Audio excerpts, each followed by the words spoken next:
Welcome, welcome, welcome. Today we are seeing Slipknot at the O2. Come with us. And I hear it.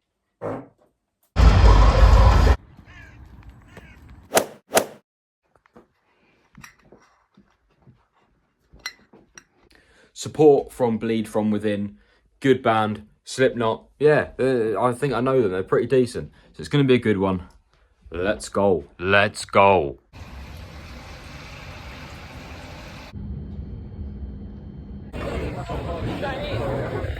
And I hear it. I hear it.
First of all, Slipknot, yeah.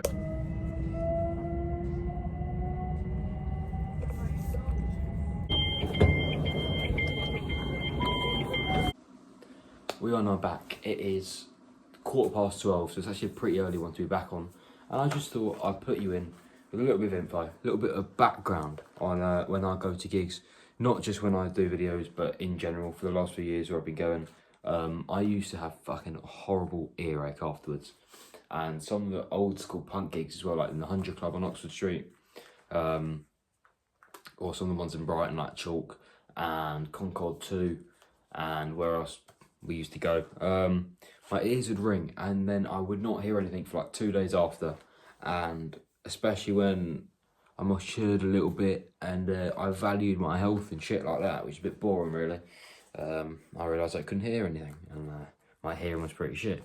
So I got some of these. It's like made by someone, Alpine, so the music nerds, and I started wearing these, especially to a lot of the metal gigs recently, like Alice Cooper, obviously I wore it today at Slipknot, basically every gig, and they're really good. So I've knotted them all up, but yeah, so they just plug in, and it just takes away all that background shit. You think, oh, you're wearing earplugs, you can't hear any of the music, it just quietens it. It doesn't just quieten it. It's the same volume as it would be normally. It just takes away a lot of the vibrations, a lot of the shit that you don't really need to enjoy the music. And like when you take it out, you realise that there is just so much like feedback and bollocks at live gigs. The good thing about these, actually, it comes with 3 different strengths. So you've got that one, which is like proper heavy strength, like live gigs. One of these are for like bars, and one of these are just for like chilling, I suppose. I don't know. I've only ever worn the proper strength ones just because it's only at live music that I wear them. But I thought I'd just talk about that, and I'll link them in the description. There's obviously a lot of companies that do them, but they're good. You need your ears.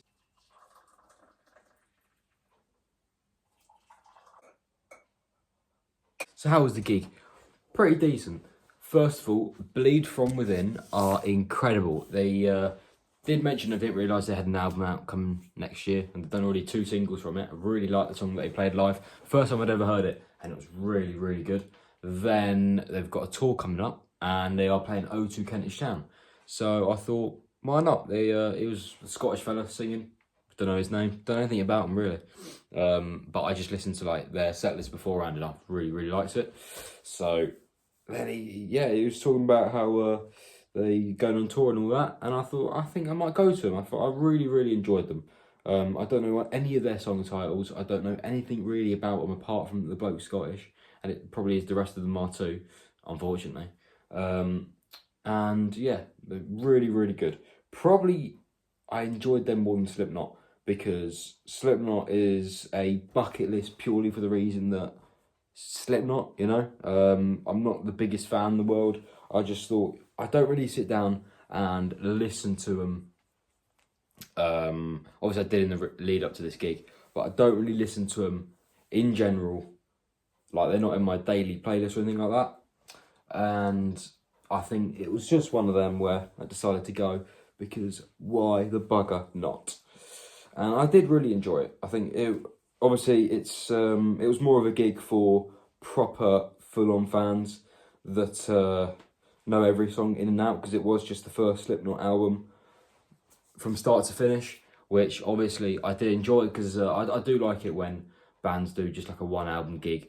Like I saw it for Blur, and I saw it for some others. Obviously when someone's touring an album, or it's an anniversary of some sort of album, they do that, and I really do enjoy that, because you can just sort of listen to the album at home, because it doesn't, I don't really like listening to a set list start to finish, because it's just a mix and match of different songs. At least I don't like listening to it before a gig. Obviously after a gig it's different, because you pick out the songs that you really enjoyed if you forgot them. But I did like it on this occasion, because I just sit and listen to an album that I never really gave much thought to. So yeah, I thought Slipknot were great. It's Slipknot, great show, great theatrics. I'll put in obviously the clips, and I might put a few after this little segment before the video cuts out, just to show you like a few more interesting bits. Like the whole entrance thing was like 4 minutes long, and it was this elaborate light show. That was pretty sick. It wasn't the longest gig. I think it was only like an hour and 10 minutes. I think on Setlist FM. I'll put a link actually to my Setlist FM, because I'm taking it seriously at the moment, and I'm properly tracking everything on that. And it's all the gigs that I've been to since 2010, I think was the first one. Which I won't say who it was, but it was someone that rhymes with Shed Beeren. On their Setlist FM, they were like an hour and 10, hour and 15 really, which I don't know how they calculate it, if it's just by songs or whatever, because the album's only like 49 minutes long. And that is more what it felt like tonight, where it didn't feel, I don't even think it felt like an hour. I think they basically wrapped up in an hour with the full 5-10 minute entrance and all the in-between songs, chit-chat and shit like that. So it was very short.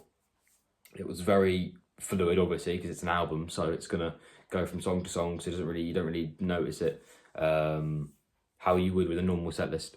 Corey Taylor, though, obviously, very charismatic, great talk with the crowd. Same with the guy from Bleed From Within, he was even better. Yeah, I don't know if I'm going to do a little sit down tomorrow and do a separate video on it. I might just add it on to the end of this if anything really changes in my thoughts. As a little overall, which I think I've been pretty, because I've literally just got back, so it's very off the dome. Haven't really thought about it too much. Slipknot themselves, great show. Corey Taylor, from the outside, very beautiful and humble man. Talking about how London is home and all that, which I'm sure he said at every single venue that he's played on this tour in every single country. But thank you very much, Corey. Bleed From Within honestly stole the show for me. We missed the first few songs, which is actually quite a shame. But yeah, they were only on for like 40 minutes, but they're proper, like, they had me putting on my glasses because I wanted to see every little detail. I didn't even put them on for Slipknot. But yeah, thoroughly enjoyed it. I'm glad I went. It's a sort of a band that I wanted to see. And Bleed From Within, hopefully I'll be going to them. If I don't forget about them, this happens to a lot of support bands that I enjoy. It's like, oh yeah, I'm going to go see them, and I completely forget about them. But if one of the 10 subscribers, I know basically all of you in real life, so if one of you can remind me to actually go see them in October, I think he said, at the Kentish Town Forum, then that'll be a nice little one as well. I think the sound was good. I think O2, when I saw Nick Cave, it was pretty decent as well. But I've heard bad things about it just because it's a big arena and it's not just a music arena. So how you get at a lot of stadiums as well, really, is that the sound is never really that good because they got to sort of have thousands of different events there yearly. So they can never really have a stable system, I suppose. I don't really know. That's what I've just found, is that it's not always great. Wasn't the loudest with the earplugs as well. I think I needed them just because of my hearing, but it wasn't like really necessary for the sound itself like it is for some other gigs in smaller venues or even ones like the Apollo, where it's like a solid sound system. And it was sort of the perfect level for someone with normal ears to listen to without earplugs like a pussy. What you can get very often with these bigger gigs, it's not the biggest gig, it's not like a stadium, you know, Wembley Stadium or London Stadium, but it is one of the larger ones. What you quite often get is the artists or the band or the singers don't really interact with the crowd too much. Say thank you and they say, you know, brilliant, I love you guys and all that, but they never really make it that personal. Especially ones of recently that I went to at the O2 and OVO Wembley. Very often a lot of the metal bands there, like Slash, ZZ Top, they just they sort of just turn up, play their music, say thank you, walk off.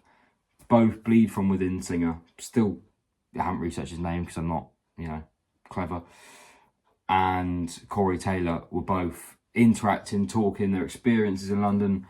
You know, obviously they were saying, oh, this is my home and all that. Well, it's not really, because you probably said that everywhere else, but very interactive. You know, it sort of made you think, oh no, they actually do care about being there. And it's one that both of them were saying how much they love me, which is great. Corey Taylor is either the best actor alive or an emotional guy, because he started tearing up when talking about London, which is quite interesting. The set list only being from the one album is great because obviously it's not just a normal gig when they just tour an album, because you hear different versions of the songs that maybe they've never played before ever. But for someone that isn't the biggest Slipknot fan in the world, wasn't the most engaging because it's just the album. And that's me being honest with you. You know, that I could just sit here and be like, it's the best gig I've ever been to, because Slipknot fans are going to come to this video and then be like, very, very short gig. As I said earlier, about an hour, really, of solid music, which when you're paying 60 quid, I think it was, is it worth it? Maybe because it's Slipknot and it's more than just the music and it's the show and it's the experience and it's the masks. But I think that's something that maybe needs to be looked at.